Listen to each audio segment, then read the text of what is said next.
नमस्कार मित्रहरू, शुभ मङ्गलम।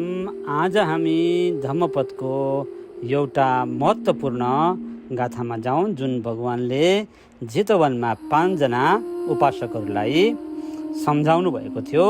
त्यसमा भन्नुभएको छ, नथी राग समो अघि, नथी दोष समोग हो, नथी मोह समम जालम, नथी तन्हा समा नदी।